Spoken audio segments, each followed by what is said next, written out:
Tres. Muy buenas tardes, estimado docente. Bienvenido a este debate justamente sobre los presupuestos de la responsabilidad civil. Ahora, en el derecho civil, las responsabilidades se fundamentan en distintos principios, pero existe una división importante, que son los presupuestos objetivos y los presupuestos subjetivos de la responsabilidad.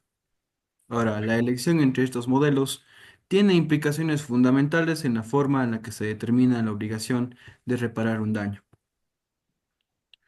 Ahora, por un lado, Alexandra nos ayudará defendiendo los presupuestos objetivos, donde la culpa no es un factor determinante para asignar la responsabilidad.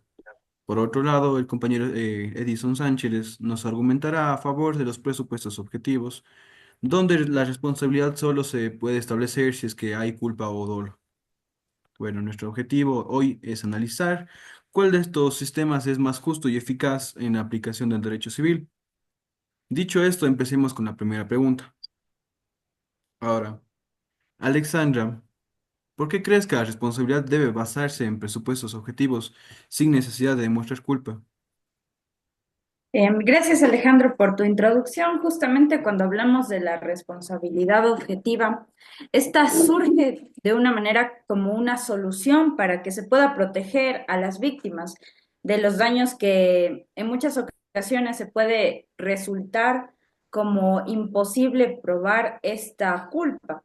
En cuanto a las actividades de alto riesgo, como es la industrial, sea también la médica o el transporte, se obliga a la víctima a demostrar culpa, que muchas veces entorpece la posibilidad esta de obtener esta reparación tanto justa como oportuna al momento en el que sucede estas acciones. Entonces, por ello entendemos que el principio de riesgo creado es sumamente fundamental en estos casos. En cuanto a la legislación ecuatoriana, incluso tenemos que podemos encontrar que se señala lo que es la responsabilidad ambiental, que en cierta parte es objetiva, lo que obliga a empresas a reparar daños.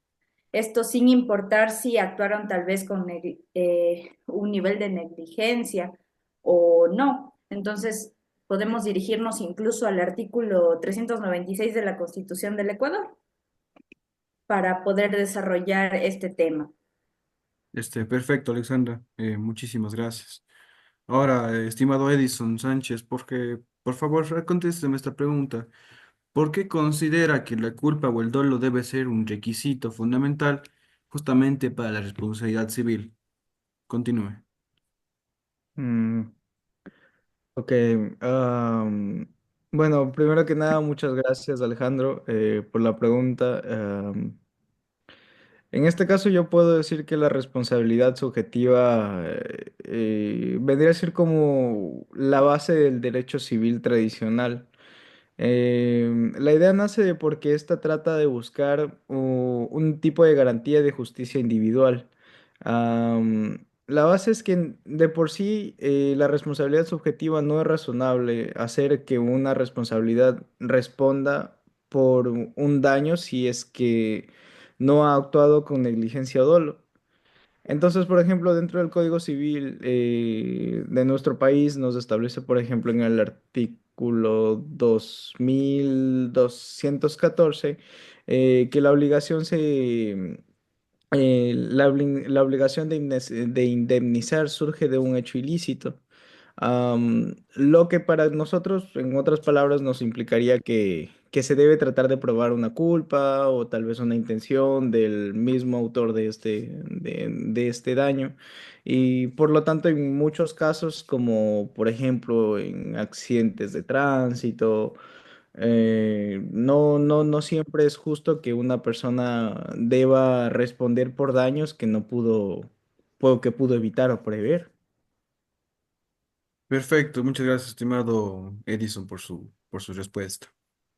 Ahora, le hago otra pregunta. Bueno, Edison, sabemos que en ciertos casos, como por ejemplo, como mencionó, los accidentes de tránsito o también la fabricación de productos defectuosos, la responsabilidad objetiva se usa justamente para poder compensar rápidamente a las víctimas. Ahora, ¿cómo respondería usted a esto? Ok. Am, Bueno, sí, por ejemplo, es cierto que hay situaciones donde, por ejemplo, la responsabilidad objetiva puede llegar a agilizar una compensación. También puede llegar a generar ciertas injusticias en el proceso. Por lo mismo, nosotros no podemos exigir responsabilidad si es que el daño fue eh, imprevisible o inevitable específicamente. Bajo, por ejemplo, el caso de accidentes de tránsito, ¿qué es lo que pasa aquí? ¿Cómo podemos organizarlo? ¿Qué es lo que nosotros buscaríamos? La aplicación de la responsabilidad objetiva podría llevar, am, o sea, podría llevar a que un autor que actuó con precaución sea condenado sin haber cometido un error, por ejemplo. Y en el caso de, por ejemplo, el estudio, podríamos decirle la doctrina de la responsabilidad subjetiva, trataría de sostener de que, de que se deben considerar las circunstancias individuales antes de llegar a atribuir a una obligación de indemnizar sobre alguna acción o sobre alguna responsabilidad que se cometió en un auto en concreto. Eso sería mi respuesta. Perfecto, Edison. Muchísimas gracias por su respuesta. Ahora, estimada compañera Alexandra, ¿usted qué opina sobre justamente esta respuesta, este argumento que nos brindó el compañero Edison sobre la justicia de aplicar justamente este tipo de responsabilidad objetiva en algunos casos, como los mencionados anteriormente? Sí, justamente, compañera Alejandro, comprendo la preocupación de Edison en cuanto a que debemos justamente considerar este interés de la víctima. En muchos de los casos, llegamos de cierta manera, la carga de esta prueba llega a ser incluso una barrera para la reparación de este daño. Si ponemos un ejemplo en el cual una empresa que justa fabrica un producto defectuoso que llega a causar algún daño al consumidor, esta responsabilidad, digamos así, objetiva, permite que el afectado tal vez obtenga esta justicia que considera sin que enfrente de cierta manera a estos litigios que llegan a ser prolongados debido incluso a la burocracia que hay de por medio. Entonces tenemos el- para estos casos aplicables, como es el artículo 9 de la Constitución ecuatoriana, que precisamente reconoce este derecho a la reparación integral, lo que a su vez refuerza la aplicación de la responsabilidad objetiva en estos ciertos casos en específico. Chévere, chévere, Alexandra, muy bueno su argumento. Ahora, bueno, finalmente escuchamos argumentos bastante sólidos de ambas partes, ¿no?